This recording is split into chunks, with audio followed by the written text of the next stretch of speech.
बोलो श्री प्राणनाथ प्यारे की जय।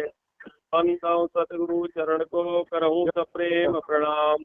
अशुभ हरण मंगल करण धनि देव चंद्र जी नाम। श्री प्राणनाथ निज मूलपति श्री महराज सुनाम। तेज कुमर श्यामा जुगल को पल पल करहूँ प्रणाम।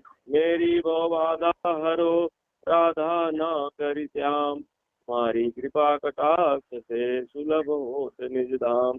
तुम्हारी कृपा कटाक्ष से सुलभ होत निज धाम। बोलो श्री सद्गुरु महाराज की जय। समस्त की जय। बीतक कथा जो है यह कोई कथा नहीं है। बीतक क्या है, यह अपने घर की बातें हैं। इसको इसलिए बीतक चर्चा हम कह सकते हैं, बीतक कथा नहीं, कोई किसी की कहानी नहीं है। यह सब हम सब लोगों की बीती हुई बात। कारण जिस पार ब्रह्म अचरातीत उत्तम पुरुष सच्चिदानंद की पहचान या उनके धाम या लीला के बारे में आज दिन तक कह रहे हैं कि किसी को भी पता नहीं है। चाहे वह देवी देवता हो, तीर्थकर हो, अवतार हो, ऋषि मुनि हो, भक्त हो, त्रिदेव हो, नारायण हो, कह रहे हैं कि किसी को कह रहे एक शब्द का भी ज्ञान नहीं है उस परमात्मा के बारे में। सभी जो है नेति नेति कह करके वापस हो गए। अगम निगम कह करके कि वहाँ किसी का गम नहीं है, यही कह करके सब थक गए। अब कह रहे हैं कि इसी तरह जो अवतारों का वर्णन हुआ, कह रहे उसका आना 28वें कलयुग में होगा। अब कार्य 28वें कलयुग में होगा किसका? अंतिम अवतार। तो कार्य बुद्ध निष्कलंक अवतार, जिसकी बात जो है पुराणों में गाई गई है। अब कह रहे हैं कि अपने धाम और स्वलीला की पहचान संसार में स्वयं करा करके और धर्म ग्रंथों की जो है गवाहियां दे करके, धर्म ग्रंथों का एकीकरण कर करके, और फिर कह रहे वह पार ब्रह्म का परिचय बताएंगे। तो उनके 3 स्वरूपों की जो है बात इस बीतक कथा में बताई गई कि पूर्ण ब्रह्म परमात्मा अनादि चरातीत श्री कृष्ण तो इस संसार में क्यों आए, कब आए, फिर कौन कौन लीला की, तो उसका वर्णन हम सब इस बीतक चर्चा में हम सब श्रवण करेंगे। तो सबसे पहले तो साक्ष्य सबूत की जरूरत पड़ती है। तो हमारे जो पुराण शास्त्र सबसे पहले जो है भविष्य पुराण को हम लेते हैं। जो हमारा भविष्य पुराण है, भविष्य में कब क्या होगा उस भविष्य पुराण में बातें लिखी गई हैं।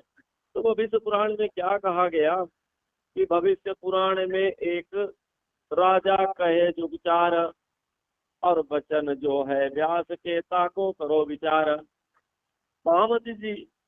महामती जो है लालदास जी को भी कहा गया है। तो महामती का मतलब जिसके पास महान बुद्धि हो, जागृत बुद्धि हो, उसे महामती कहा गया। तो यहाँ पर बता रहे हैं कि इस विषय में सतयुग में पार ब्रह्म ने स्वयं ही अपने मुख से कहा है कि मुख द्वारा, चाहे वह मुसलमानों का ग्रंथ हो पुराण, चाहे हिंदुओं का हो वह पुराण, सभी ग्रंथों का जो है सार निकाल करके जो है बताया गया। कि कह रहे हैं कि शिव जी महाराज ने उमा जी से यह बात करते हुए समझाते हुए कह रहे हैं कि जिसके सुनने से मनन करने से हर प्राणी जो है अखंड हो जाता है। उमा से कैलाश पर्वत पर बैठ करके जो है शिव जी वर्णन कर रहे हैं यह अमर कथा के माध्यम से। तो जिसका वर्णन आप जो है महेश्वर तंत्र के अंदर जो है आप पढ़ने को पाएंगे। और सुखदेव जी भी जो है सुखदेव जी भी इसी बात को सुना रहे हैं। तो भविष्य पुराण में भी यह बात आई है। तो इस प्रकार से शिव जी ने जो पार ब्रह्म की आने की बात, जो पार ब्रह्म परमात्मा की आने की बात और कब आएंगे तो 28वें कलयुग में आने की बात उन्होंने वर्णन किया। तो कह रहे सतयुग में क्या कथा सुनाई गई? कथा कब सुनाई गई? सतयुग में। कौन सुनाया? शिव जी ने उमा जी से। और उमा ने फिर प्रश्न पूछा कि हे प्रभु, वह समय कब आएगा जब जो है पार ब्रह्म परमात्मा इस संसार में आएंगे। तो व्यास जी ने भी सतयुग से लेकर के त्रेता द्वापर कलयुग तक कितने राजा बीतने के बाद, इस युग में कितने राजा होंगे और फिर इसके बाद कब क्या होगा, और तब जो है पार ब्रह्म परमात्मा निष्कलंक अवतार के रूप में प्रकट होंगे, पूरा जो है यह वर्णन किया गया है। तो कह रहे हैं कि 17 राजा सतयुग में, एक कहो राजा कृत, तिन अपनी भूगतीता पर भयो कृत दत्त। तो यहाँ पर समझा रहे, बता रहे हैं कि 17 राजा जो है सतयुग में होंगे। यह जो चतुर्युगी हमारा है, तो सबसे पहले क्या आता है, सतयुग। सतयुग, त्रेता, द्वापर और कलयुग। तो सतयुग से यह, सतयुग में ही यह वर्णन किया गया, पहले से भविष्य की बात कही गई। तो कहा गया कि जो है सतयुग में कितने राजा होंगे, तो कह रहे हैं कि 17 राजा जो है सतयुग में होंगे। तो पहले राजा का नाम कहा गया, पहला राजा कृत, और जब राज कर लेगा तो उसका जो है पुत्र होगा कृतदत्त। यह 17 राजाओं का वर्णन हो रहा है। इसी तरह से जो है अनेक जो हमारे चतुर्युगी हुए, चारों युग में कितने कितने राजा हुए, क्या नाम हुआ, और फिर किस राजा के बाद, किस राजा के राज्य में, किस राजा के कार्यकाल में वह पूर्ण ब्रह्म परमात्मा आएगा, यह पहले से लिखा हुआ है। तो अब आप लोग ध्यान से श्रवण करेंगे। जो औरंगजेब कितने नंबर का राजा है, भविष्य पुराण में लिखा है कि कलयुग में जब इतने राजा राज्य कर चुके होंगे, उस वक्त जो है पूर्ण ब्रह्म परमात्मा इस संसार में आएंगे। यह बात मतलब आज नहीं बनाई गई, भविष्य पुराण में तो पहले से लिखा गया। तो इस तरह करें कि ताऊ पर अंत भयो, हेर मुझकुंद भाहोय, ताऊ पर भैरव नंद राजा कभ्यो कहो सोय। फिर कार्य अंत में चौथा कार्य मुचकुंद भा, और पांचवा भैरव नंद, और छठा कुंभो राजा होंगे। 17 राजाओं का वर्णन चल रहा है। ता ऊपर आदि भयो, फिर हर नाकुश कहो नाम, ता ऊपर ताके ठौर प्रहलाद भयो इस ठौर। तो फिर उसके बाद आदि और सातवां जो है हरनाकुश, हिरणाकुश कश्यप जिसको कहते हैं, और वो 8वां 9वां हिरणाकुश का पुत्र प्रहलाद होगा। तो इस तरह कार्य ताऊ पर बलिलोचन, ता बलि भोगत, अविनऊ अपनी भूगति लोचन बलि इत। तो कह रहे हैं कि बलि लोचन 10वां बलि भोगत, 11वां जो है लोचन बलि, और 12वां राजा होगा। इस तरह से कह रहे ता ऊपर बानासुर, और तापर कलिलाच नाम, और कली भाद्रता पर भयो, और जरा सरी इस ठाम। फिर कह रहे कि बानासुर 13वां, और कपिलाक्ष 14वां, और कपिल भद्र 15वां 16वां जरा सरी होगा। तापर धूम ऋषि कहो, ये 17 सतयुग के, अब कहो त्रेता के 29 नाम भय। तो इस प्रकार से सुंदर सास जी 17 जो है सतयुग के राजा हुए, और 17वां राजा का नाम क्या हुआ, धूम ऋषि। सतयुग के राजा 17वां। फिर इसके बाद त्रेता युग आ जाता है। तो त्रेता में भी कह रहे हैं कि ये इसी तरह से 29 राजा राज्य करेंगे। तो 29 राजा कह रहे हैं कि फिर तब द्वापर युग प्रारंभ होगा। तो कह रहे प्रथम तो ब्रह्मा भयो, और तापर मरीज नाम, और तापर कश्यप भयो, फिर सूरज इस थाम। तो सुंदर साथ जब त्रेता युग आ गया तो पहला राजा ब्रह्मा जी हुए, और दूसरा जो है मारीच हुए, और तीसरा कश्यप, चौथा सूरज होगा। और तापर तव छत्र भयो, और तापर अक्षय भा नाम।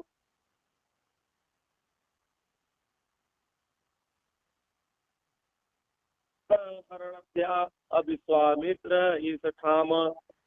महामधिकार है कि फिर 5वां तो छत्र, और फिर छठा अभय भाव, और सातवां जो है अरण्या, आठवां विश्वामित्र राजा होंगे। फिर कह रहे हैं कि फिर महामंत्र भयो तापर भयो चिमन, और ताऊ पर राजा भयो और नाम भद्र उदयवन। तो नौवा महामंत्र, दसवां चिमन और 11वां राजा भद्र जो है उदयवन होगा।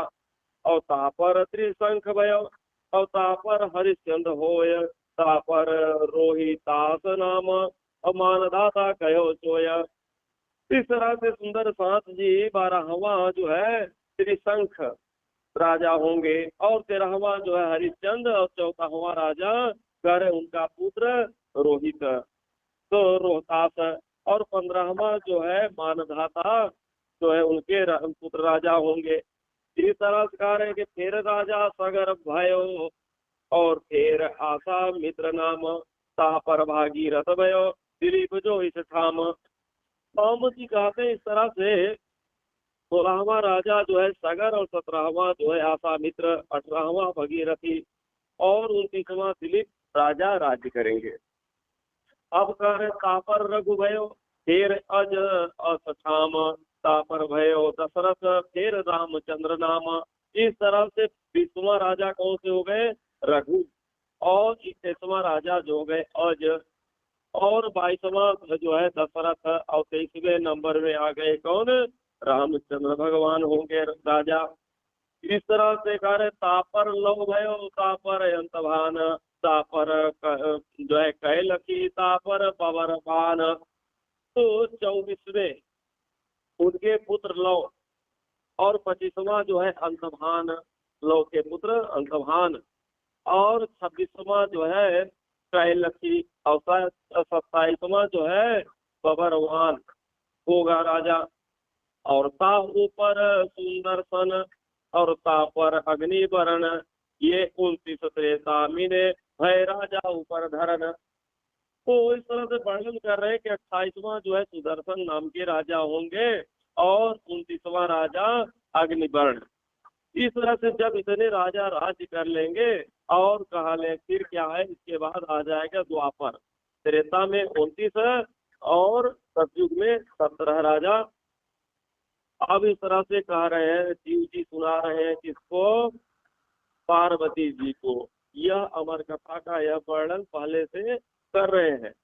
तो कह रहे हैं कि हे उमा, अब कह रहे हैं द्वापर युग के में भी जो है वो जो है 19 राजा राज करेंगे। 17, 29 और 19 राजा राज करेंगे। उनके नाम का वर्णन आप सुनो, करेंगे पहले से ही बताया गया था। तो कह रहे हैं क्या कि 19 भय द्वापर में प्रथम इंद्र नाम, अवतापर भयो चंद्रमा, फिर पूर्वा राजा ईशाम। तो द्वापर में, सारे द्वापर में सबसे पहले राजा कौन बनेंगे? इंद्र। और कह रहे उसके बाद दूसरे राजा होंगे चंद्रमा, राज्य करेंगे। तीसरे राजा पुरखा नाम होगा। और अय राजा तापर भयो, और निर्मोक्षता पर हो, और तापर शांतनु भयो, और चित्र राजा कहो सोय। चौथा राजा आय नाम का होगा। और 5वां जो है निर्मोक्ष, 6ठा राजा शांतनु, और 7वां जो है चित्र, चित्र नाम का राजा राज्य करेगा। और तापर विचित्र भयो, और तापर भयो व्यास, और ताऊ पर पांडव भयो, फिर अर्जुन राजा आस। इस तरह से 8वां विचित्र तीर राजा राज्य करेंगे। और 9वें राजा होंगे कौन? व्यास जी। और कह रहे फिर 10वां राजा है पांडु होंगे, और 11वां राजा जो है अर्जुन राज्य करेंगे। और तापर अहिबरन कुमार, फिर शेख नख नाम, और ताऊ पर स्वतन भयो, और बलिवान इस धाम। तो कह रहे कि 12वां अहिबर्ण कुमार का राजा, और 13वां राजा जो है क्षेत्र नख, 14वां राजा सनत, 15वां राजा बलिवान नाम के राज्य करेंगे। कब? द्वापर में। तो कह रहे तापर निर्वाण भयो, तापर बलि चंद्र मोय, तापर परीक्षित भयो, फिर जन में जय कहो सोय। फिर 16वां राजा निर्वाण, और 17वां जो है बलिभद्र, और 18वां राजा राजा परीक्षित। और 19वां राजा परीक्षित के पुत्र जन्मेजय जो है राज करेंगे। फिर कह रहे हैं कि फिर क्या होगा, फिर जो है 28वां कलयुग आ जाएगा, जो है 28वें नंबर का कलयुग गिरा करके जो है द्वापर के बाद लग जाएगा। तो कह रहे हैं इसमें जो है 20 राजाओं के नाम, कलयुग में भी फिर 20 राजा जो है राज्य करेंगे। तो उस राज्य जो है विषय के बाद कर पार ब्रह्म जो है, जो बताने का उद्देश्य है, मेन बात जो बताने के लिए सभी युगों के राजाओं का राज्य, राजाओं का जो है गिनती कराने का क्या उद्देश्य था यहाँ पर, इसलिए उद्देश्य बताया जा रहा है कि कौन सा राजा किस नंबर का राजा, कितने कितने राजा राज्य किए। और कलयुग में जब 28वां कलयुग लग जाएगा तो उस कलयुग में जब कौन सा राजा राज्य करता रहेगा, उसके कार्यकाल के समय जो है निष्कलंक विजयाभिनंदन बुद्धि प्रकट होंगे। यह एक प्रमाण है। जैसे महामती प्राणनाथ जी आए, निष्कलंक विजयाभिनंदन आए, कौन इस बात को मान लेगा। तो इसलिए जो है यहाँ पर पहले से बताया गया है कि कौन सा राजा जब राज्य करता रहेगा उसके दौरान, यह एक साक्ष्य है सुंदर साथ जी। तो कह रहे उस समय, कह रहे उस समय जब 20 राजाओं के राज करने के बाद, जब 20 राजा राज कर लेंगे तब उस समय जो है पार ब्रह्म निष्कलंक विजयाभिनंदन का अवतरण होगा। तो अब कहो 20 कलयुग के, और 19 कहे द्वापर, और 29 त्रेता कहे, 17 सतयुग पर। इस तरह से सुंदर साथ जी, शिव जी कैलाश पर्वत के पर बैठ करके यह कथा पार्वती जी को सुना रहे हैं। तो कह रहे हैं कि मैंने आपको उन 17 राजा जो है सतयुग के नाम मैंने क्रमबद्ध आपको सुनाया, और इसी तरह से 19 राजाओं के नाम हमने त्रेता के सुनाया, और कह रहे हैं कि 29 त्रेता के और 19 जो है कलयुग द्वापर के। अब कह रहे हैं कि अब जो है, अब हम आपको 20 कलयुग के राजा जो राज्य करेंगे उनका नाम सुनाने जा रहे हैं, बड़े प्यार से सुनो। तो अब कहे कलयुग के प्रथम तो जदु नाम, अवताहु पर अजयपाल, फिर महिपाल इस काम। तो कह रहे पहले राजा का नाम होगा जदु, कलयुग जब लग जाएगा प्रथम राजा का नाम होगा जदु, फिर दूसरा राजा राज्य करेंगे अजयपाल, और तीसरा महिपाल का नाम का राजा राज्य करेगा। तो तापर कार गंधर्व सेन वीर विक्रम विक्रमादित्य, तापर विक्रमा चक्र, फिर भोज कहो साबित। तो चौथा राजा होगा गंधर्व सेन, और पांचवा जो है वीर विक्रमादित्य। तो विक्रमादित्य ने ही इस संसार में, इस अपने जो है देश में कह रहे हैं कि जो कुछ नियम कायदा जो कुछ भी बना है, चाहे आपका पत्रा बना है, चाहे चंद्र ग्रहण, सूर्य ग्रहण, चाहे देशांत जो है क्षांत देशांतर रेखाएं, जो भी ज्योतिष शास्त्र हो, तो ये सब विक्रमादित्य ने ही सब कुछ लागू किया था। विक्रमादित्य ने ही सब कुछ शुरुआत किया। तो छठवां उसका पुत्र जो है विक्रमाचक्र, और सातवां राजा भोज। तो तापर गौरी शाह और सुल्तान अलाउद्दीन खां, इसके बाद जो है मुसलमानों की राज्य चलने लगेंगे। तो कह रहे ताहू पर नसीरुद्दीन और लोढ़ा महसूद ईसाम। फिर आठवां बादशाह हो जाएगा कौन, गौरी सुल्तान जो है मुसलमान नाम का होगा।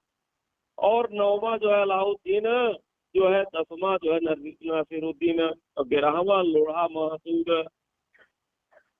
और इस तरह करे तापर बड़ा महमूद, तापर सुरखा होय, और तय मूर लिंग, तापर भयो और बाबर कहो हो सोय।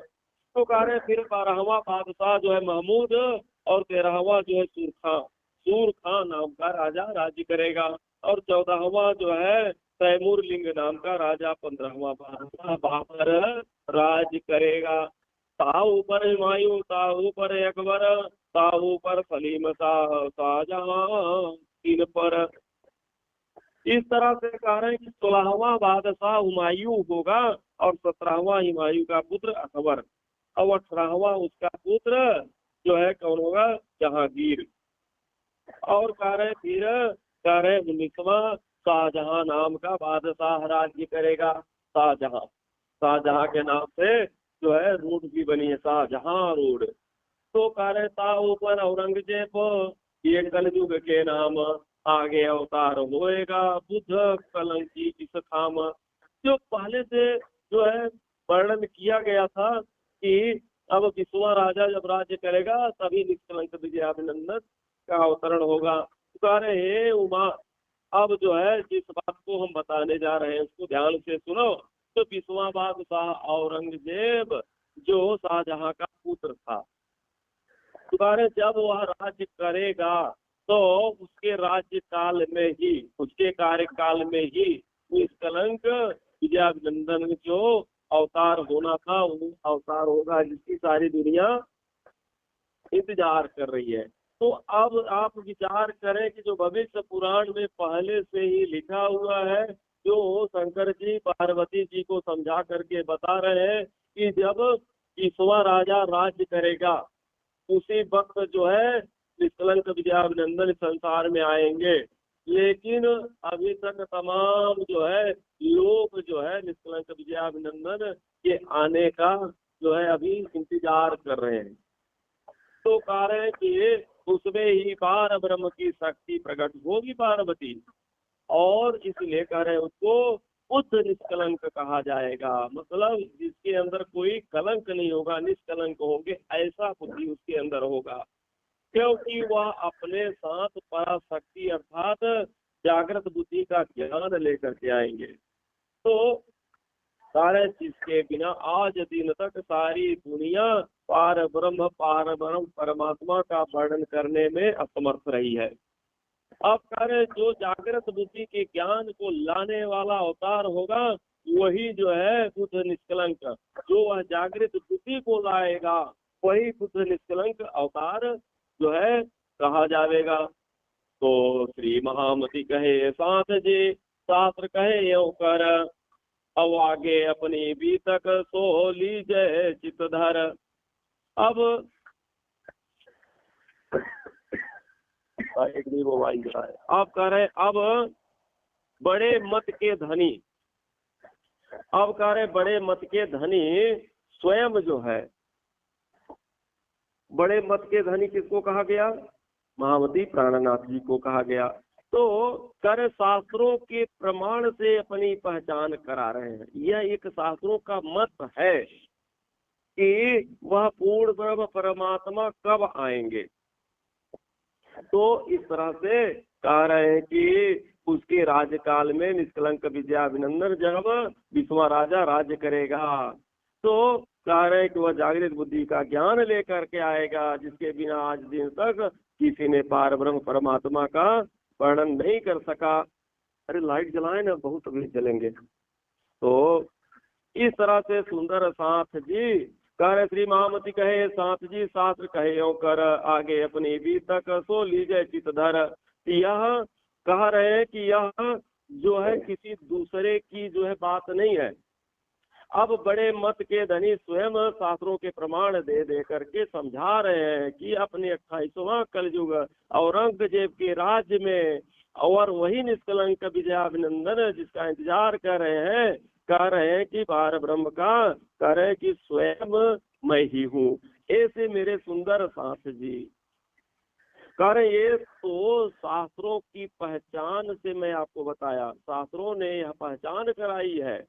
और अब आगे मेरी और आपकी बातें जो होंगी वह परम धाम में जो हुई थी कि हम सब झूठे संसार में खेल सब देखने जाएंगे, यह परम धाम में बातें हुई थी। अब उन बातों को भी आप अपने हृदय में विचार करके देखो। प्रकरण क्रमांक 1 चौपाई संख्या 28 पूरे जलाइए ना, है जलाएं तो है, हमको मालूम है।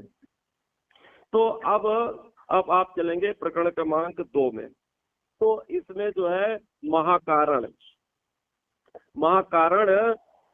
कि क्या कारण बना महाकारण। तो अब कहो फेर के मूल मिलावे की भी तक, जैसी आज्ञा धरी धनी की सो बातें बुजरक। तो अब कह रहे हैं कि अब वह बात को हम बताने जा रहे हैं कि जो महाकारण बना, कारण और महाकारण, इस संसार को बनने का कारण क्या था, हमको परम धाम इस संसार में आने का कारण क्या था। तो कह रहे हैं कि अब ये मेरे परम धाम के आत्माओं, मेरे प्यारे सुंदर सांस जी, मैं आपको फिर से दोबारा उस परम धाम की खिलवत खाने की बात मैं आपको दोहराने जा रहा हूँ।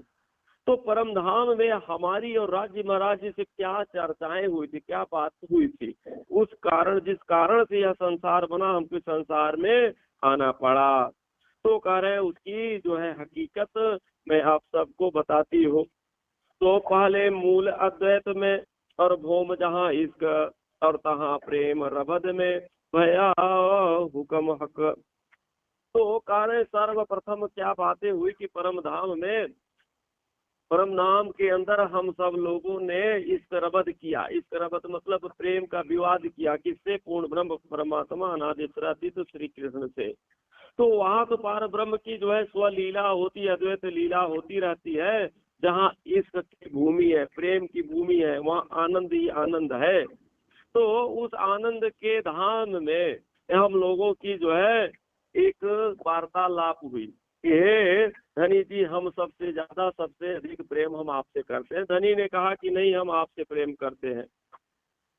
तो जहाँ इश्क ही इश्क हो, वहां पर इश्क का निवारण कैसे, निवारण नहीं हो सकता। कहने का मतलब उदाहरण स्वरूप आप माने कि जहाँ पर एकदम 12 बजे दोपहरी हो और दो लोग लेकर के लालटेन चले आओ कि मेरे लालटेन में बहुत प्रकाश है, तो दोनों जन का पैर कैसे झगड़ा का कैसे जो है निवेरा होगा। तो फिर कहा जाएगा ना कि इनको शाम होने दो, अंधेरी रात आने दो, फिर देखता हूँ कि किसका लालटेन तेज चलता है। तो इसी तरह से परम धाम में तो आनंद ही आनंद है। तो आनंद में इश्क ही इश्क है, प्रेम ही प्रेम है। तो वहां पर प्रेम के धाम में प्रेम का निवेरा कैसे हो सकता है कि कौन कितना प्रेम करता है, उसका तो अंदाजा हो नहीं सकता। तो महामती जो कह रहे हैं कि राज्य ने कहा कि हम जो है तुमको माया के संसार में, झूठे संसार में भेज देते हैं। तो कह रहे हैं कि वहां जा करके जो है तुम फिर याद करोगी हमको, तब हम समझ लेंगे कि ऐसे माया के संसार में जो याद कर रही है तो निश्चित रूप से प्रेम करती होंगी। तो कह रहे हम कैसे यहाँ आए उसका वर्णन मैं सुनाता हूँ। तो कह रहे यह खेल देखन की इच्छा उपजाई, होए अक्षर और सयन की, तो आदि अनंत फल कहो सोय। अब जो है इधर जो है बातें इश्क की बातें, इश्क रबद की बातें जो है पूर्ण परमात्मा राज्य से और सखियों से तो हो ही रहा था। और उधर क्या हुआ कि राज्य महाराज जी ने अक्षर ब्रह्म के मन में भी एक उत्कंठा उपजा दिया, क्या कि परम धाम के अंदर राज्य महाराज जी सखियों के साथ में कौन सी लीला करते हैं वह भी मैं देखूं। तो अब उधर राज्य महाराज जी में अक्षर ब्रह्म के दिल में भी यह बात उपजाई। और फिर इधर क्या होता है कि जब इसका रबद हो गया तो राज्य महाराज जी को लीला करने की, हम सबको इस झूठे संसार के खेल देखने की चाहना उपजा दी। और उसी दौरान जो है अक्षर ब्रह्म अक्षरधाम से परम धाम राज्य महाराज जी के दर्शन करने को पहुंच जाते हैं। तो फिर क्या होता है, राज्य महाराज जी ने उनके तरफ सिर घुमा करके देखा, तो सभी ब्रह्मात्माओं ने देखा प्रभु आपके स्वरूप का यह दूसरा पुरुष कौन है। तो वहाँ पर उन्होंने कहा कि यह अक्षर ब्रह्म है, इनकी लीला के बारे में मत पूछो, ये तो झूठा संसार माया का संसार बनाते हैं, उस संसार में सुख की लीला होती है। जा करके न वहाँ पर मिट्टी के कुटुंब परिवार सब पति पत्नी बना लेते हैं। और कह रहे इस तरह से जब उन्होंने कहा तो और रोचकता बढ़ गई, प्रभु दुख क्या होता है, क्योंकि आनंद के धाम में हम कभी दुख का नाम सुने नहीं थे। तो यहाँ पर बता रहे हैं कि जिसका वो दिखाने के लिए परम धाम में सब कुछ जो है यह संभव नहीं था कि परम धाम के अंदर जो है दुख की लीला दिखाया जा सके। तो राजी महाराज जी ने हम सबको मना किया, 3 बार हमने मांगा फेर फेर कि प्रभु हमको दिखाइए जा करके, मैं लौट आऊंगी, मैं नहीं भूलूंगी। इस तरह से जो है बातें जब हुई, इसका रद हुआ, प्रेम विवाद हुआ, तो राजी महाराज जी ने परम धाम के अंदर मूल मिलावे में बैठा करके सब सखियों को तीसरी भूम में, यह बातें चल रही थी, तीसरी मंजिला से उतार करके प्रथम भूम में बैठाया और सभी सखियां गोलाई में 3 कतार में बैठ गई।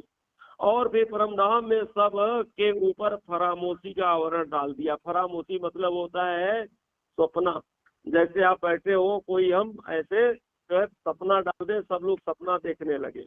तो ऐसे ही परमधाम में बैठ करके हम सब सपना देखने लगे और हमारी सुरता कहाँ चली आई, इस झूठे ब्रह्मांड के इस झूठे शरीर में हमारी सुरता आकर के, हमारी आत्मा आकर के इस पर बैठ गई, इस जीव पर बैठ गई। तो अब इस पर जो दुख होता है वह आत्मा इस पर बैठ करके वह दुख की लीला देखना चालू कर दी। तो कह रहे हैं कि अपने हुक्म से स्वयं इस मिथ्या माया को राजी महाराज जी ने अक्षर ब्रह्म को आदेशित करके बनाया। और कह रहे श्यामा महारानी जी की आत्मा को दुनिया में फिर उतारा। जब हम इस संसार में हमारी सुरता आ गई और यहाँ आ करके अपने घर को भूल गई, तो फिर राजी महाराज जी ने कहा ये श्यामा जी अब ये चली गई है दुनिया में, वहां से लौटने वाली नहीं है। फिर राजी महाराज जी ने जो अपनी अंगना श्यामा महारानी को इस संसार में उतार दिया। तो ता कह 3 तकरार कहे, सो भय तीनों इंड, और ताकि भी तक जुदी जुदी माया मिथ्या नट ब्रह्मांड। तो अक्षर को परम धाम के प्रेम की अनाथ लीला, सखियों की लीला, श्यामा महारानी जी की लीला, तो कह रहे कि अक्षर की कुदरत की मिथ्या माया की लीला दिखाने का जो विचार दिल में आया, तो इधर जो है अक्षर ब्रह्म का जो है मिथ्या मतलब झूठा जो लीला दिखाने का विचार दिल में ले आया कि हमको जो है झूठी लीला, झूठा माया का लीला क्या है। तो कह रहे यह जो है 3 मिथ्या माया के नाटक के 3 ब्रह्मांड बनाए और तीनों ब्रह्मांडों को जो है आपको जुदा जुदा करके अलग अलग समझाते हैं। तो इस तरह से तीनों लीलाएं कौन सी हो गई, तो 3 लीला जब हम सब लोगों ने विचार किया संसार के दुख देखने के लिए, तो राजी महाराज जी ने सबसे पहले परम धाम से हमको ब्रज में उतारा। तो हमारी सुरता कहाँ आ गई, गोपियों के तन में, और 3 ब्रह्मांड की माया तो पहले हम आ गए ब्रज में, और ब्रज से फिर हम लोगों ने राजी महाराज से अपने प्रीतम कृष्ण से कहा कि हमको परम धाम का रास दिखाइए। तो फिर हम सबको योग माया का ब्रह्मांड बना करके ले गए, कहाँ, योग माया के ब्रह्मांड में, रास मंडल में, वह दूसरा ब्रह्मांड।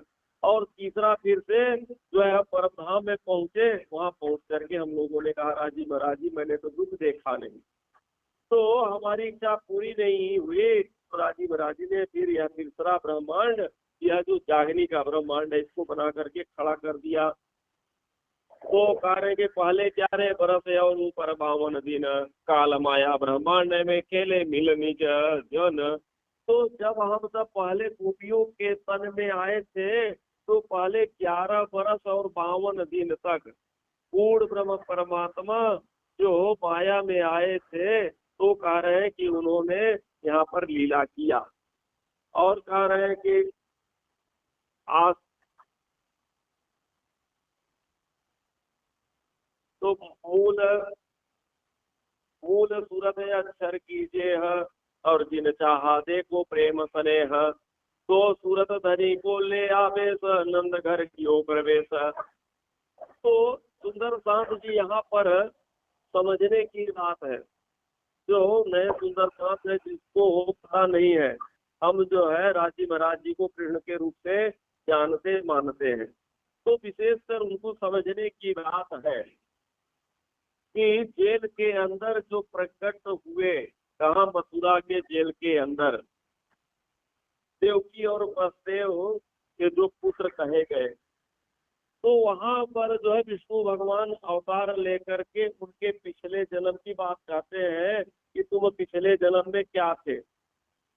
तो उनको उन्होंने बताया कि तुम जो है कृष्ण सुप्पा नाम के थे, पूर्व जन्म में आप लोगों ने मेरी तपस्या किया था, पर मांगा था, मैं खुद रूप में आ गया हूँ, तुम्हारा वर पूरा। इसको बताया विष्णु भगवान को। तो और फिर इसके बाद सारे दो भुजाधारी जो बालाकार है उसको गोकुल ले जा करके, तो जो दो भुजाधारी आए, तो दो भुजा वाले कौन है?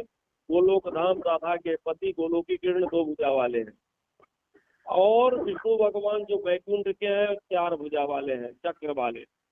तो अब वहां से फिर कह रहे हैं क्या कि परम धाम की आत्माओं ने ब्रज की ईवा कन्याओं में प्रवेश कर लिया। अब जो कृष्ण जी कहाँ आए? कृष्ण जी कहाँ आए? हमारे परमधाम के राज्य जो है इसके तन में, विष्णु के तन में आकर के बैठ गए। और जो वहाँ के आत्माएं थी परमधाम की, अर्थात हम सब, तो किसके तन में आकर के बैठे? गोकुल की जो युवा कन्याएं अर्थात जो गोपियां थी, तो गोपियां सामान्य नहीं थी, गोपियों के तन में भी तीन लीलाएं हुई। एक तो गोपी के तन थे, तो अब गोपी कौन थे? वो त्रेता के जो है सब ऋषि महात्मा थे, गोपी तन धारण करके आए थे। उन्हीं के अंदर गोलोक धाम की शक्तियों का आवेश है, और तीसरा परम धाम के परमात्माओं का आवेश। तीन शक्तियां उनके अंदर हो गई, गोपियों के अंदर। गोपियां कोई सामान्य नहीं थी। और कह रहे त्रिभुवान जी जो थी, त्रिभुवान लली की जो त्रिभुवान की जो कन्या थी, कौन? राधिका महारानी। तो कह रहे उनके अंदर परमधाम की श्यामा महारानी का आवेश आ गया। कृष्ण जी जो है के अंदर राजी महाराज जी का आवेश आया, और गोपियों के अंदर परमात्माओं का आवेश आ गया। राधा जी के अंदर परमधाम की श्यामा महारानी का आवेश आ गया। राधा और कृष्ण कौन है? दोनों धाम के। उन्हीं के अंदर परमधाम के राज्य और श्यामा महारानी का आवेश आ गया। गोपियों के तन में जो है सखियों का, राधा जी के अंदर जो है आ गया किसका? श्यामा जी का।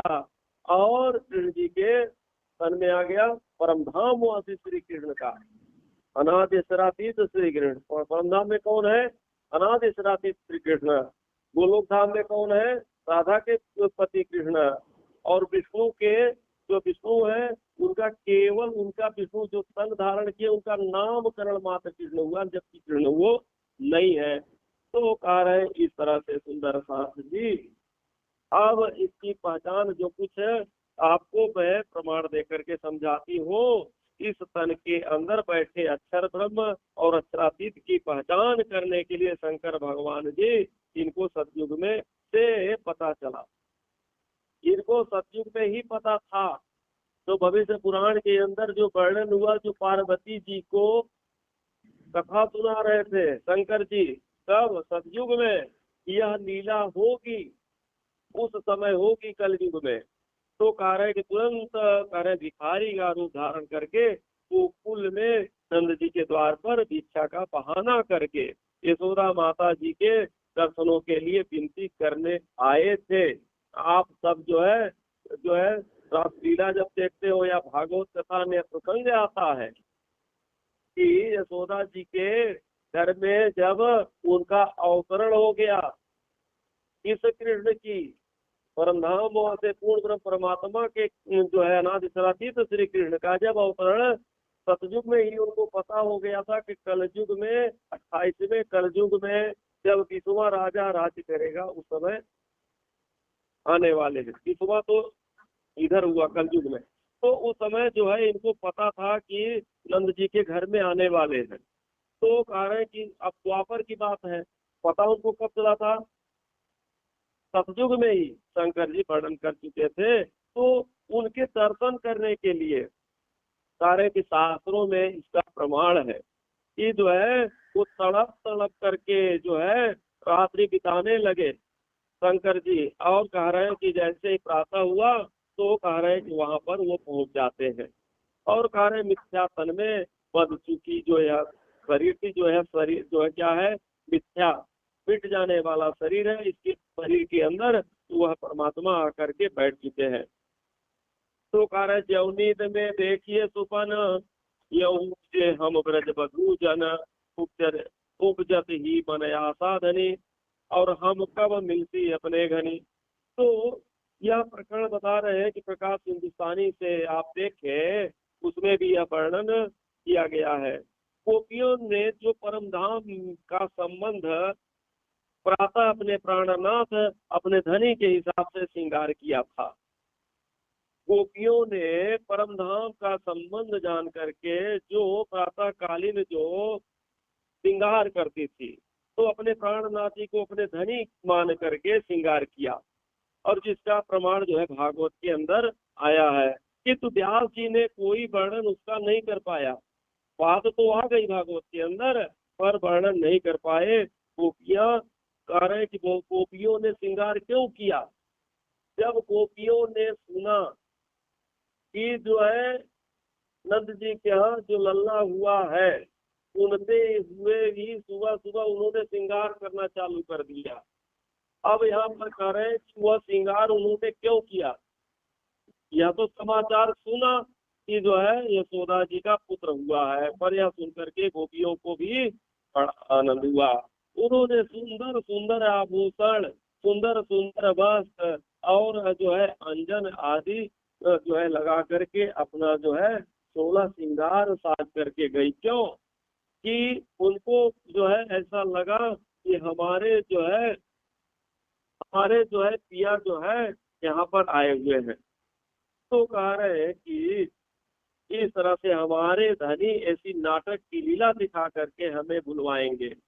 जब राजी महाराज जी आ गए, उसको ऐसा आभास हो गया, तो कह रहे हैं कि उसी दिन से उस तन में अपना धनी मान करके अपने प्रेम की लीला में मगन हो गई। सखियों को ऐसा पूरा ज्ञान हो गया कि हमारे राजी महाराज जी हमारे लिए ऐसा जो है, जो बालक का रूप धारण करके हम लोगों के लिए संसार में आई है, इसलिए उनके प्रेम में वो मगन हो गई। उनको पता था। तो कार्य संसार में कार्य किसी ने पहचाना नहीं। किसने पहचाना? केवल गोपियों ने। तो कुल अक्ल के मालिक जो है, इस संसार के जो अक्ल के मालिक है, बुद्धि के मालिक है कौन? ब्रह्मा जी। तो कह रहे ब्रह्मा जी 5 वर्ष तक मान में अहंकार में डूबे रहे। तो इस तरह से जब लीला देखते रहे तो उनको कुछ पता नहीं चला, अपने अहंकार में डूबे थे। तो कह रहे इस तरह से उन्होंने भी, ब्रह्मा जी ने भी जब जाना कि यह जो है सामान्य नहीं है, पूर्ण ब्रह्म परमात्मा है, तब वो कह रहे कि उनके झूठा प्रसाद के लिए जो है, आप जो है जब कोट चेतन ब्रह्मा कर पाके तो उठन नहीं पाए। आप जो है जब भोग लगाते हैं तो बोलते हैं, तो इस तरह से वो जो है वह प्रसाद तक नहीं मिला। तो इस तरह से 5 वर्ष तक के कृष्ण नाम वाले तन के चरणों में फिर उन्होंने दंडवत प्रणाम करके कब जो क्षमा मांगी। कितने साल के थे? 5 वर्ष के थे कन्हैया। तब ब्रह्मा जी का अहंकार तोड़े और जाकर के क्षमा मांगा कि हे प्रभु, इस माया के तन के अंदर विराजमान आपके स्वरूप की पहचान मैं नहीं कर सका कि आप कौन हो, मुझे क्षमा कर दीजिए। फिर 8 वर्ष के उम्र में आप देखें कि गोपियां माया के परिवारों में लीन हो गई थी। तो अपने धाम धनी जो है उनको ज्ञान देने के लिए इंद्र की पूजा बंद कराई। सारे गांव के लोग इंद्र की पूजा जाकर के करते थे। तो इन्होंने गोवर्धन पर्वत पर जो है स्वयं जो है गोवर्धन बन करके बैठ भी गए, और इधर जो है कृष्ण जी ग्वाल बालों के साथ खड़े भी हैं और पूजा भी कर रहे हैं। और जितना भोग लगा रहे हैं वहाँ गोवर्धन जो है बन करके सब भोग प्रसाद भी ग्रहण कर रहे हैं। दोनों लीलाएं उन्होंने किया। तो इस तरह से जब लीला किया तो जो इंद्र भगवान है, इंद्र भगवान का जो है अहंकार टूट गया, उनका अभिमान। इंद्र अपने को भगवान मानता था, तो इन्होंने इंद्र की पूजा बंद करवा दिया कि इंद्र कोई देवता नहीं है, कोई भगवान नहीं है। अपने आत्माओं को किसी देवी देवता का पूजन नहीं करने दिया। आज हम अपने आप को क्या मानते हैं? ब्रह्म सृष्टियां हैं, और पता नहीं कहाँ कहाँ पूजा पे लगे रहते हैं। लेकिन कृष्ण जी क्या किए कि हमारी ब्रह्मात्माएं परम धाम की आई हुई है और ये सारी जाएंगे इंद्र की पूजा करने के लिए, यह बहुत ही गलत बात है। तो इस तरह से उस 8 साल के उम्र में ही अपने ब्रह्मात्माओं को देवी देवताओं की पूजा उन्होंने बंद करवा दिया। पहले तो आप तो पहचानो कि आप हो कौन, और हम भूतों की पूजा करने जा रहे हैं। तो इसलिए उस समय हमारे कृष्ण जी ने यह ज्ञान दिया। और जब इंद्र की पूजा बंद करवा दिए, इंद्र का क्या किया, बड़ा जो है कोप किया, गुस्सा किया और तमाम जो है अतिवृष्टि कर दिया। जब अतिवृष्टि कर दिया तो फिर क्या किए, अपने अपने पिताजी क्या किए कि गोवर्धन पर्वत को 8 साल की उम्र में जो है एक अंगुली में उठा करके और सबको जो है उसमें बाल बालों को उसके अंदर रखा। तो कह रहे हैं कि 11 वर्ष तक उन्होंने इस संसार में, इस धरा में जो है ना प्रेम की लीला किया। 11 वर्ष 52 दिन तक इस संसार में अनादित्रातीत श्री कृष्ण जी रहे और यह सारी लीला दिखा करके इस ब्रह्मांड का जो है लय कर दिया, नाश कर दिया। फिर जो है योग माया का ब्रह्मांड बना करके उसमें नया वृंदावन बनाया और वहां पर अपना जो है नया रूप स्वरूप बनाया। इस काल माया के ब्रह्मांड को नष्ट किया और सब गोपियों को बंसी बजा करके योग माया के ब्रह्मांड में बनाया, बुलाया और वहां पर जा करके नया संग धारण करते हैं। गोपियां भी सब नई हो गई, 16 साल की हो गई और कन्हैया भी सब एक रंग एक रूप सब हो गए। वहां पर सब कुछ नया नया, नया चंद्रमा, नया जमुना जी, यह जमुना जी नहीं, योग माया के ब्रह्मांड में नई यमुना जी बह रही है। नया चंद्रमा जो है अब जो है प्रकाश फैलाए हुए है। तो इस तरह से अपनी आत्माओं को बंसी बजा करके बुलाया और अक्षर को अपने आनंद की अखंड लीला दिखाई। अक्षर ब्रह्म के मन में जो परम धाम के अंदर चाहना हुई थी कि राजी महाराज जी अपने परम धाम के अंदर कौन सी लीला करते हैं, तो उन्होंने कहा था कि तुमको दिखाऊंगा ये मत। और उधर जो है गोपियों, उधर सखियों ने, ब्रह्मात्माओं ने भी कहा कि अक्षर ब्रह्म कौन सी लीला करते हैं अक्षर धाम में। तो दोनों को लीला दिखाने के लिए एक साथ इस ब्रह्मांड में उतारे और योग माया के ब्रह्मांड में रास लीला करके, आनंद की लीला करके राजी महाराज जी ने अक्षर ब्रह्म को भी लीला दिखाया। यही आनंद की लीला जो रास हुई, तो यही रास, यही आनंद हम सब परम धाम में लेते हैं। तो अक्षर ब्रह्म को भी जो है वह सुख मिला। अब कह रहे 11 वर्ष 52 दिन वाले तन को आप कह रहे हैं कि विष्णु भगवान जी ने धारण किया था। तो भगवान विष्णु का तन था 11 वर्ष 52 दिन तक। तो कह रहे चरणों में आकर के ब्रह्मा शंकर इंद्र भगवान ने भूल मान करके फिर क्षमा किया। 11 वर्ष 52 दिन तक जो लीला किया उनको पता नहीं चल सका। फिर जब पता चला तो कह रहे हैं कि आकर के नतमस्तक हो रहे हैं, क्षमा मांग रहे हैं। तो कह रहे हैं कि सुंदर साथ की दुनिया वाले कृष्ण को पूर्ण ब्रह्म कहती है, पर अंदर बैठे स्वरूप की पहचान नहीं कर पाती है कि उस पूर्ण ब्रह्म परमात्मा के अंदर कौन कौन सी शक्तियां बैठी हुई है, यह पता नहीं है किसी का। तो कह रहे हैं कि मेरे प्यारे सुंदर साथ जी, तो कृष्ण के तन में 11 साल और 52 दिन तक जो गोपियों के साथ जो लीला किए, तो कह रहे हैं कि वहां तुमने मेरे असल स्वरूप की पहचान नहीं की। जब 11 वर्ष 52 दिन तक कृष्ण जी यहाँ पर कृष्ण जी के तन में हमारे राजी महाराज जी आकर के लीला किए, तो क्या कर रहे हैं कि तुम लोग भी वहाँ गोपी के तन में बैठी थी पर पहचान नहीं कर पाई।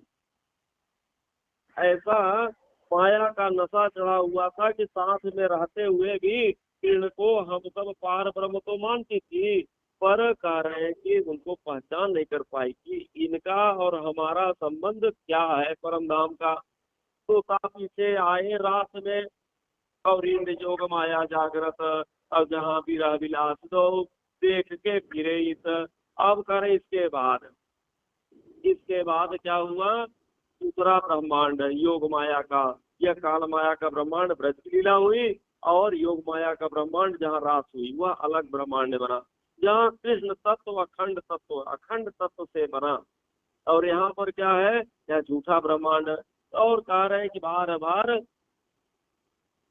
कह रहे हैं कि यहाँ जो ब्रह्मांड बना इसका बार बार आना जाना मिटना बनना होता है और नाश हो जाता है, लेकिन जो योग माया का ब्रह्मांड बना उसका नाश नहीं होता। तो उस नए ब्रह्मांड में जा करके सभी किशोरावस्था में बन जाते हैं। और कारण जैसे परमधाम के अंदर आनंद की लीला होती है, उसी तरह से योग माया के वृंदावन में भी आनंद की लीला कृष्ण जी गोपियों के साथ किया। और फिर योग माया को आज्ञा दे करके नया वृंदावन जैसे बनाया, जमुना जी को भी वहाँ प्रकट किया। जैसे इस वृंदावन में ऐसे ही वहाँ पर जो है चंद्रमा जी का बढ़िया प्रकाश हो गया। और कारण वहाँ सब सामग्री जितनी थी सब नई नई बन के खड़ी हो गई। और अक्षर की बुद्धि केवल ब्रह्म में कार्य बनवाई। और जहाँ अखंड नूर की नूर तो है ही परम, वहाँ योग माया के ब्रह्मांड में नूर ही नूर, मतलब वहाँ तेज ही तेज, एक एक पत्ते के एक एक नोक में करोड़ों सूर्य की तेज, एक एक कंकड़ी में जो है तेज। तो वहाँ खड़े होकर के फिर कन्हैया जो है बांसुरी बजाते हैं। कहाँ, उस नए ब्रह्मांड में, योग माया के ब्रह्मांड में जाकर के बंसी बजाया। और इस काल माया के ब्रह्मांड में गोपियों ने सुना तो ऐसा लगा कि नाम ले लेकर के हमारा पुकार रहे हैं। तो गोपियों ने इस पांच तत्व के शरीर को छोड़ा और योग माया का तन धारण करके उस ब्रह्मांड में पहुंच गई। और जैसे आत्माओं ने योग माया के ब्रह्मांड में प्रवेश किया तो कार्य वहां पर उन सबका योग माया वाला तन अति सुंदर दिखने लगा। अब काल माया का जो शरीर था यहाँ पर क्या हो गया, यहाँ प्रलय हो गया।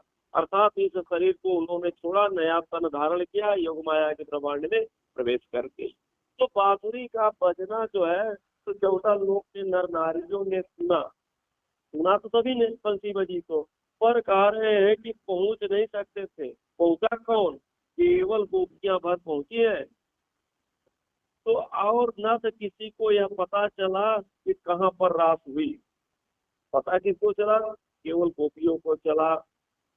तो कार्य महाराज का वर्णन अब स्वयं प्राणनाथ जी की आकर के बता रहे हैं कि ब्रज की लीला कैसी हुई, रास की लीला कैसी हुई, जो ब्रज की लीला हुई उसमें सुंदर साथ जी तुम ही थे।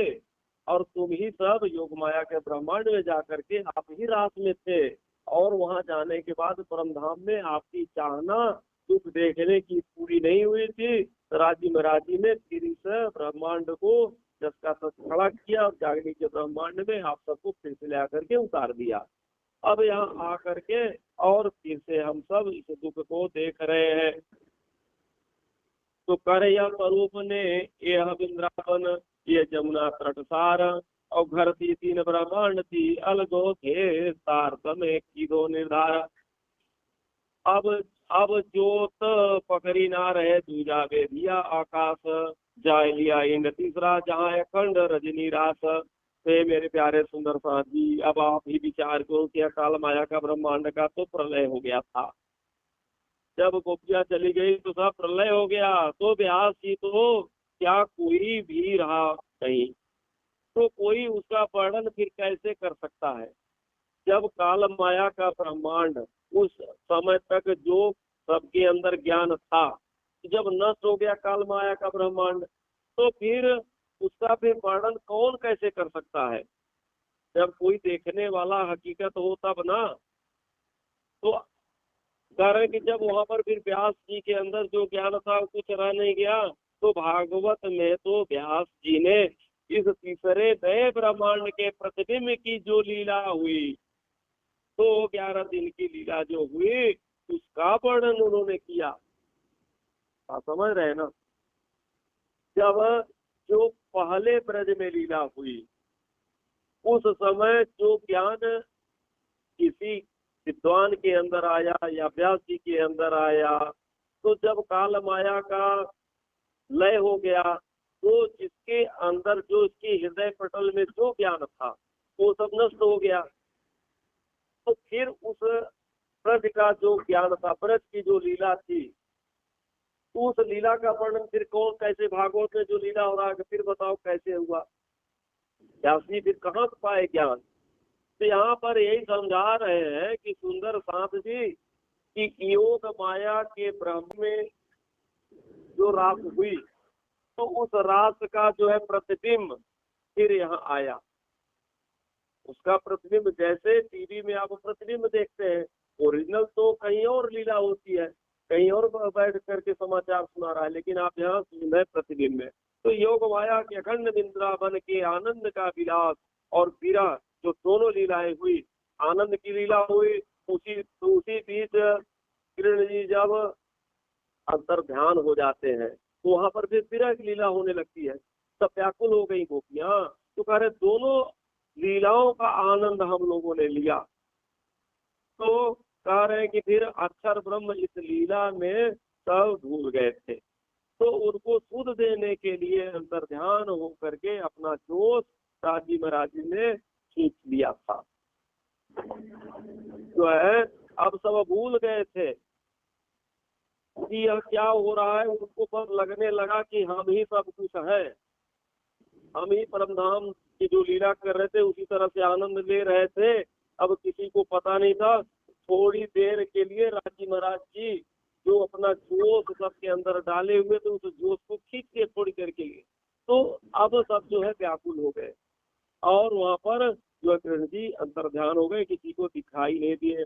तो फिर मूल स्वरूप पे सबसे ख्यातित ये तो मगन हुए खेलत, और जब जोश लियो खींच कर तब चित चौक भई अक्षर।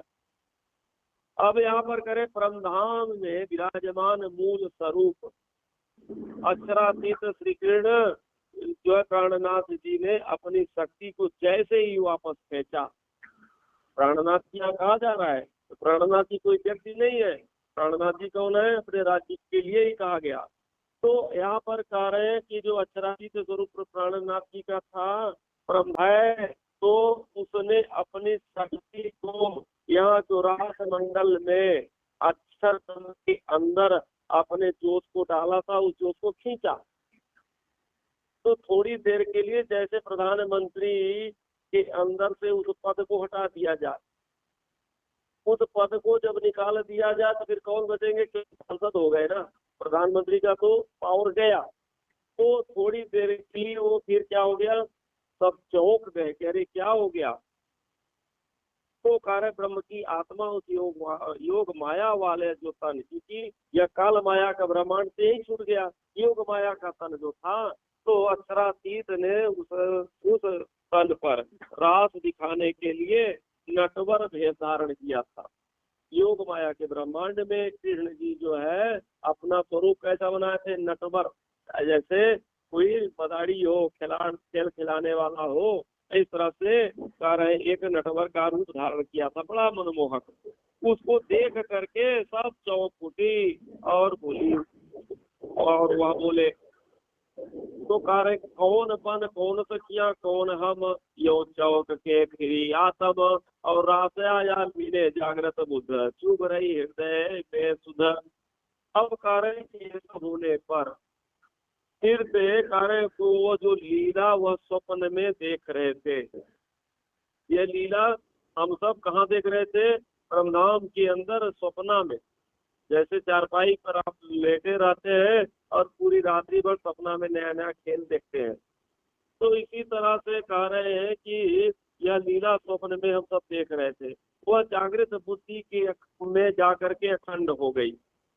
अब जो हमने स्वप्ना में कभी कभार जो सपना देखते हैं, जो लीला देखते हैं, वह भी हमारे हृदय में जाके अखंड हो जाती है, हमको याद आता है कि हम कभी ऐसा सपना देखे थे। तो उसी तरह से यह जो सपने का जो खेल हुआ वह भी अखंड हो गई और चित्त में जो है सुध आ गई। तो कह रहे यह लीला सपने में योग माया में हम लोगों ने देखा। हम सब परमधाम के सपने में देख रहे बैठे बैठाए कि हम योग माया के ब्रह्मांड में गए हुए हैं और वहां पर ऐसी ऐसी लीला हो रही है।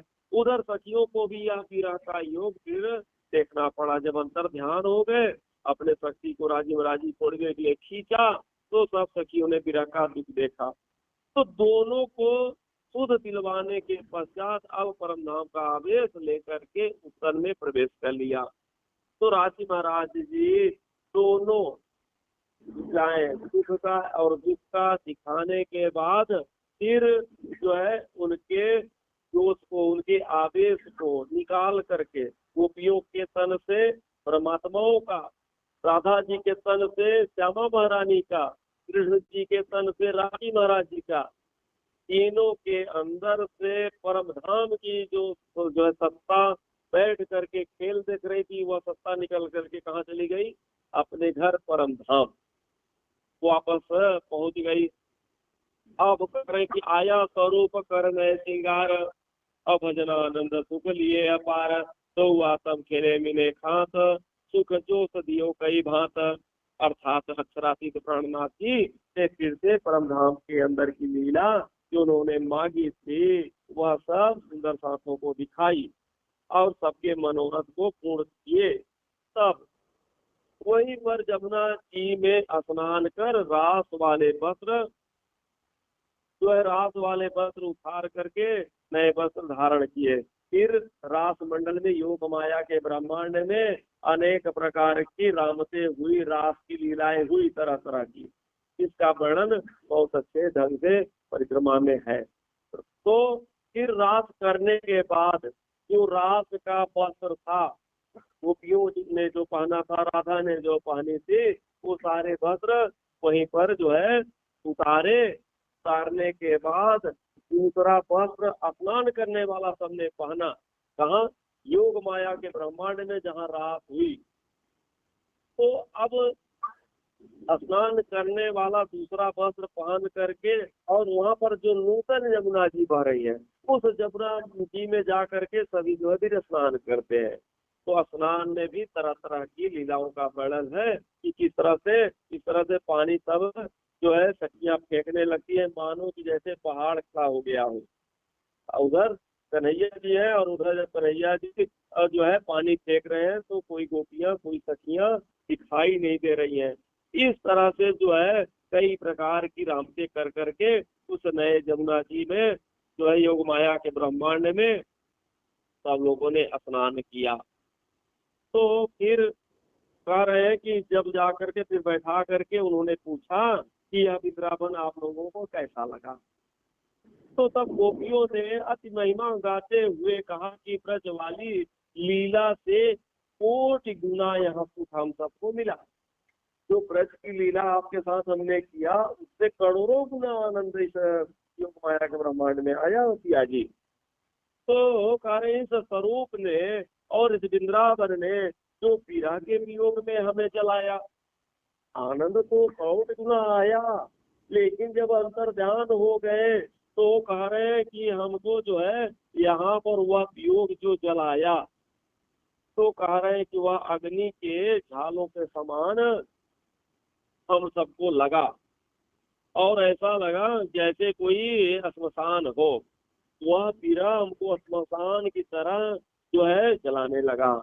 तो कह रहे हे धाम के धनी, हमें वहाँ अब ले चलिए। फिर सब सखियां आ जाती हैं, विनती करती हैं, क्योंकि वहाँ पर जब अंतर ध्यान हुए तो पीरा की लीला उनके दिल में फिर याद आ गई। लीला तो हुई, आनंद आया, लेकिन जब पूछा उन्होंने कि कैसा लगा तो बहुत सुंदर लगा। बताते हुए जब अंतर ध्यान को फिर से याद किया तो कहते हैं अब हमसे यह सहन नहीं होगा। फिर सब रोने लगी, कहती है पिया जी अब आप हमको ऐसे जगह ले चलिए कि जहाँ कभी दुख हमको ना देखना पड़े। हमने बहुत दुख देखा, अब हमको अब देखने की इच्छा नहीं है। राजी महाराज ने कहा तो केवल परमधाम एक है ऐसा है जहाँ एक क्षण के लिए भी हम तुमसे जुदा नहीं होंगे, वहाँ किसी प्रकार का दुख नहीं है। तो चलो हम सब चलते हैं कहाँ? अब परम धाम से। व्रत में आए, रात में गए, रात से फिर वापस ले गए कहाँ? परम धाम में। हवे वाला हूँ एटलू मांगू और का ना खाए, और जी हाँ हमने विरह नहीं, चालों से घर जे है। अब अक्षर ब्रह्म के चित्त में जब रास अखंड हो गई, क्योंकि अक्षर ब्रह्म भी उस योग माया के ब्रह्मांड में उस रास का आनंद लिए, तो अब जो रास का आनंद लिए तो वह रास उनके हृदय में क्या हो गई, अखंड हो गई। तो होता ना कि मोबाइल में कोई पिक्चर बनाओ तो सेव कर लो, तो उसको उन्होंने सेव कर लिया। तो दाम ननी से प्रार्थना कर रहे हैं कि ब्रज की लीला को भी अखंड करने को कहा। रास की लीला तो अखंड हो गई, तब उन्होंने कहा कि अब हम प्रभु जो ब्रज की लीला हुई उसको भी हम अखंड करें। तब राजी महाराज ने अक्षर से कहा कि जिस तरह से मैंने अपनी आत्माओं को ला करके नए तन धारण करा दिए, उसी प्रकार से तुम भी ब्रज गोकुल मथुरा के कुल जीवों को योग माया के कबलित में अखंड कर दो। अब जो इस ब्रह्मांड के काल माया का यह ब्रह्मांड था, काल माया के अंदर जो जीव है, तो इनके लिए भी कह रहे हैं कि तुम उनको भी अखंड कर दो।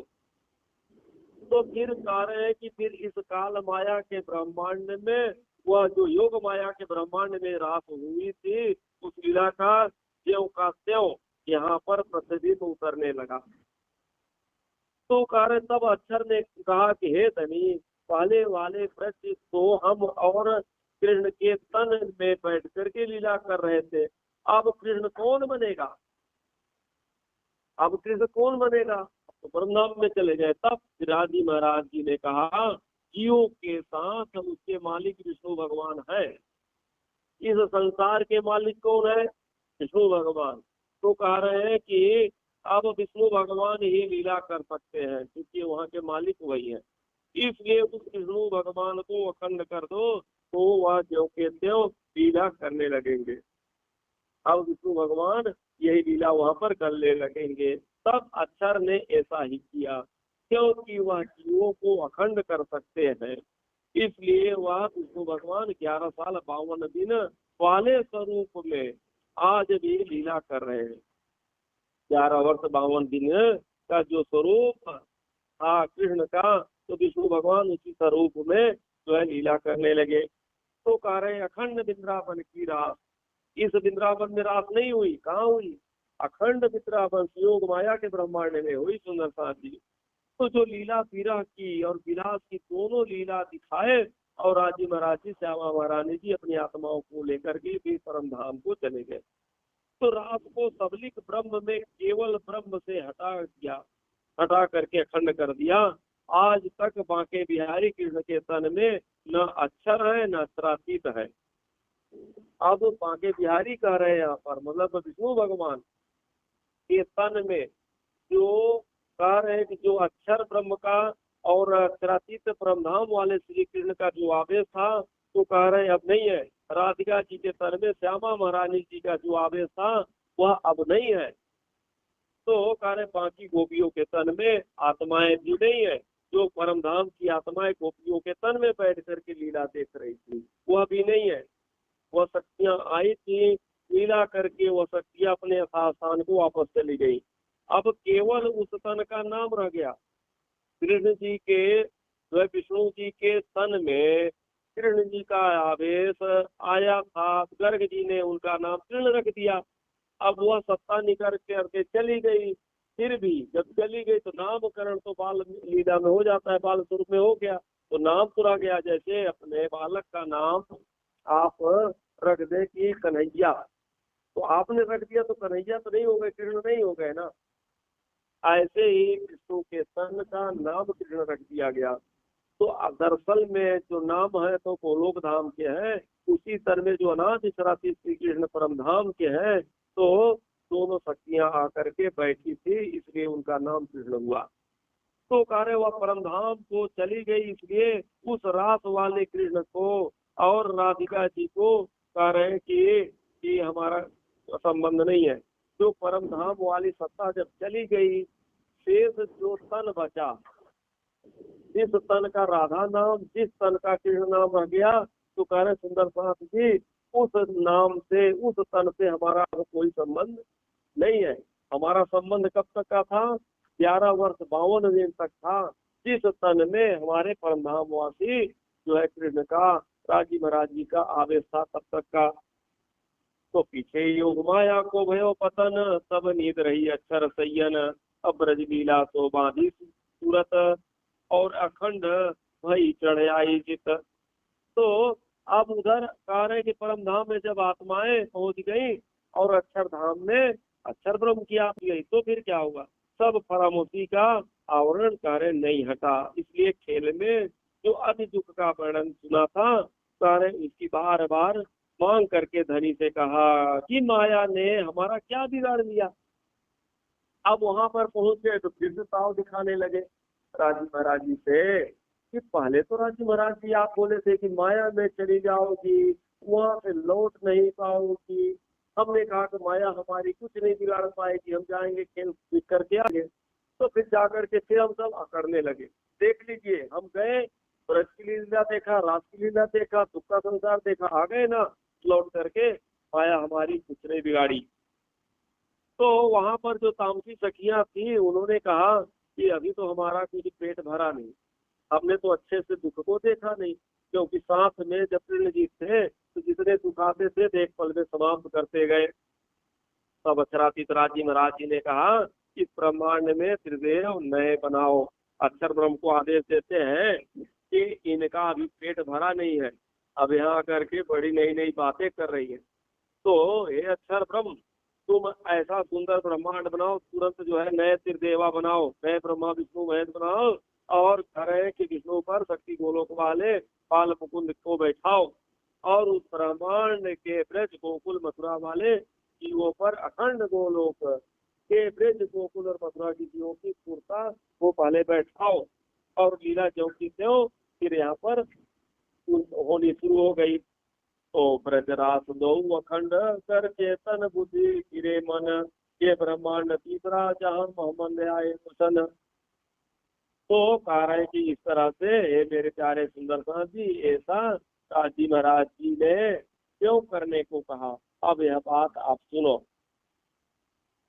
तो कह रहे कि वेद सुन के चली कुमार भव सागर एवं तरी पार, इनकी सूरत मिनी सब सखियों माए अंग या के रास में नाहे। तो अब जो योग माया के ब्रह्मांड में जो रास हुई गोपियां की, परमात्मा परमधाम की, और जो कुमारिकाएं थी, तो कुमारिकाएं थी तो उनकी संख्या कितनी थी, 24,000।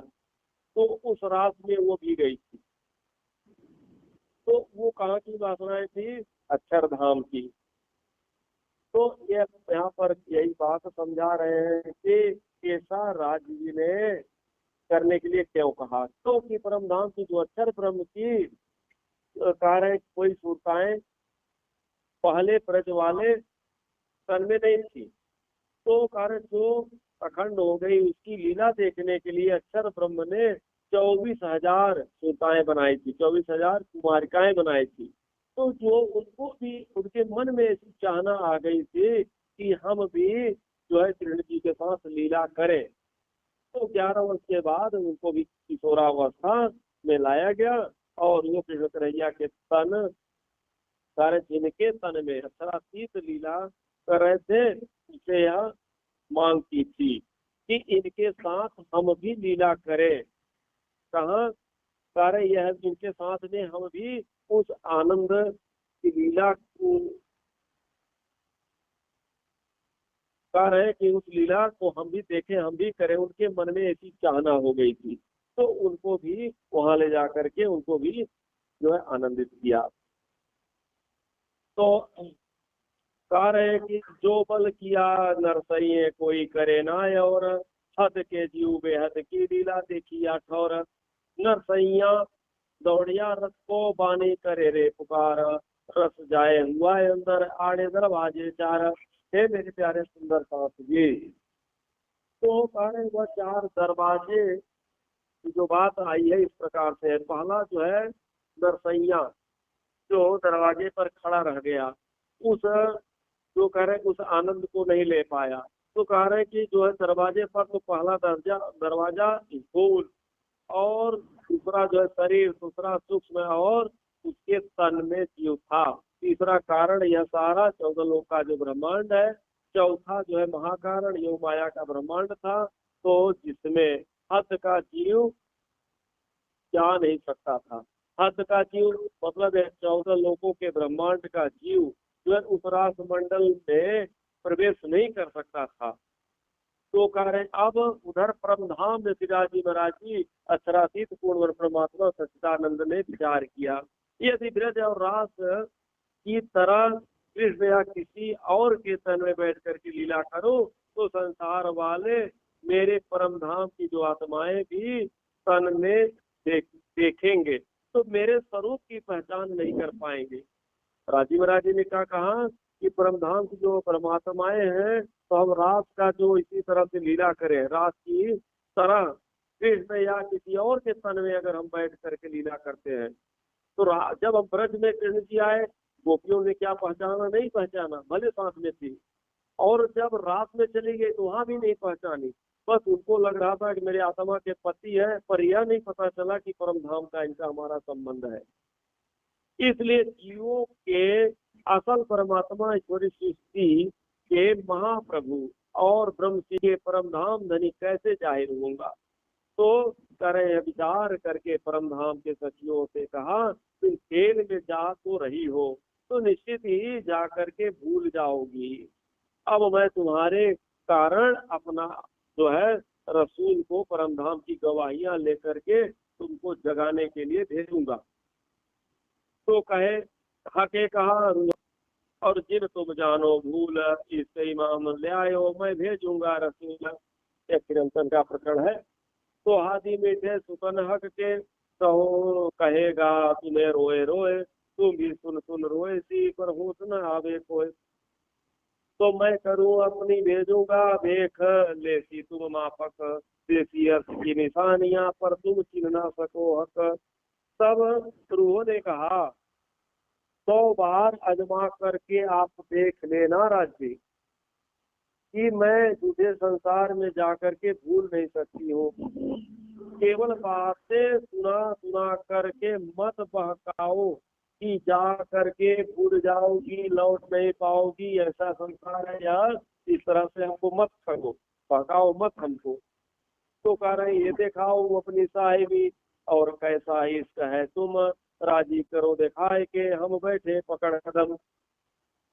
तो सारे सब राजी महाराज जी ने देखा कि हिंदुओं के शास्त्र पुराणों में तो मेरे आने का कुल प्रमाण है ही, परंतु यहूदियों को मैं कैसे समझाऊंगा? हिंदुओं के धर्म शास्त्रों में मेरे आने प्रमाण तो खूब है कि कब आएंगे, लेकिन यहूदी जो है अर्थात जो कारण जो यहूदी है और जो फिरंगी है तो कह रहे हैं कि इनको समझाने के लिए अंजीर जम्बूर और तौरेत ये जो है 4 कतेब किसके हैं? मुसलमानों के। तो कह रहे हैं कि उसके अंदर जो निशानियां होंगी तो उसका वर्णन अगर किया जाएगा तभी इनके समझ में आएगा, क्योंकि उनको तो परम धाम का ज्ञान मुसलमानों को भी देना है, हिंदुओं को सिखों को सबको देना है। इसलिए कह रहे हैं सबका साहेब बन करके कैसे जाहिर में हो, मतलब सभी संसार के जीव कैसे हमको साहेब माने, कैसे माने यही परमात्मा है। तो और जगाना सबको है। तो अक्षर की आत्म और अपना जोश जो ब्रज और रास में कृष्ण के तन में आया था, जिस तन का कृष्ण नाम पड़ा था उस तन में अक्षर का और परम धाम का सारे जो जोश आया था उसी को हुक्म दे करके अब कह रहे हैं कि इसके अंदर प्रवेश किया जिसका प्रमाण निम्न है। तो श्याम रात सब जहान ये खुलासा में बाड़ी आई है और इसको गुरु नानक देव जी जो है अपने बाणी में भी इसका प्रमाण देते हैं।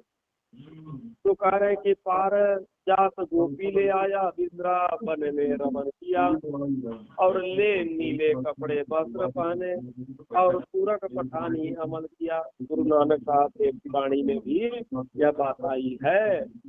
एक उस तन में बैठ करके जब राइट को हुक्म दिया कि मोहम्मद साहब की आत्मा को परम धाम में लाओ, असराफील कुरान में रफ रफ का जो है अच्छा कहा। तो अब ये कुरान जो है गुरु साहब के ग्रंथ की बातें हैं, और वहाँ पर साहब ने भी, नानक ने कहा है कि उसकी आत्म को चांदनी चौक तक ले गया असराफील को। फिर वहाँ से राज महाराज जी ने अपना इष्ट दे करके मूल विलाय में बुलाया, और फिर 90,000 हरफों में बातें किया। हरफ मतलब शब्दों में बातें हुई, और गुरु साहब नानक ने कहा, और यही बात कुरान के अंदर लिखा है कि 90,000 हरफों में जो बातें हुई, तो 30,000 जो है कर्मकांड की बातें हुई, और 30,000 जो है उनको खुलासा करने के लिए आदेश दिया, और 30,000 जो था कि इसको गोपनीय रखना,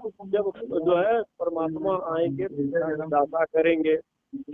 तो रासलीला खेल के आए प्रारंभ में, और बात सब जाहिर करी चल्या मार्ग से। अब ब्रज रास लीला करने के बाद अक्षर ब्रह्म की जो आत्मा थी और धाम धनी का जो था, तो सारे आकर के मुस्तफा के तन पर बैठ गए। तो अब वही संपूर्ण ब्रह्म परमात्मा की शक्ति जो है कहीं भी जाती है, तो वो पूर्ण परमात्मा की शक्ति ब्रज की रास की लीला करने के बाद फिर आकर के अरब में जा करके मुस्तफा के तन पर बैठी, और वहाँ पर शरीयत को लागू किया। शरीयत को लागू किया क्योंकि मुसलमान कुछ भी नहीं जानते करते थे। शरीयत मतलब कर्मकांड का उनको जो है ज्ञान मिला। तो कह रहे 6 दिन कुरान में बांके भय सब, 7 दिन की हकीकत सारी छिप कही सब। और कुरान में यह भी कहा गया था कि अल्लाह ताला पूर्ण ब्रह्म कहते हैं, दुनिया में आकर के 6 दिन की लीला करेंगे। कुरान में भी ऐसा लिखा है, हमारे पुराणों के अनुसार उसमें भी बात यही है। तो इसको इशारे के रूप में कहा गया, खुलासा नहीं किया गया कि 6 दिन की लीला क्या करेंगे। तो सामने एक दिन ब्रज में और दूसरे दिन रात 6 दिन का लीला का वर्णन कर रहे हैं कि एक दिन की ब्रज में लीला और एक दिन की ब्रज लीला एक दिन की हुई, और कह रहे कि दूसरे दिन की लीला जो है रात की, और एक रात कहाँ खेले देखे विरह विलास।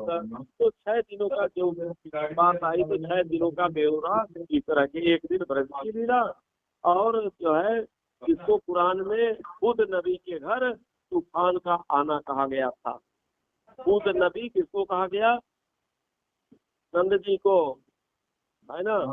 तो और कह रहे हैं कि वो घर नबी के घर तूफान के आना, दूसरा दिन रात का, और इसको कुरान में नूह नबी को किसी से पार उतारने का मतलब जो है काल माया के ब्रह्मांड से योग माया के ब्रह्मांड में ले जाना।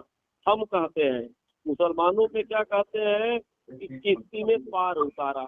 नूह नबी जो है हमें पार उतारा। तो कह रहे हैं कि अखंड रात की लीला एक रात की कही गई है, और जहाँ पर विरह और विलास के सुख का अनुभव हम लोगों ने किया वह दूसरे दिन की लीला। 40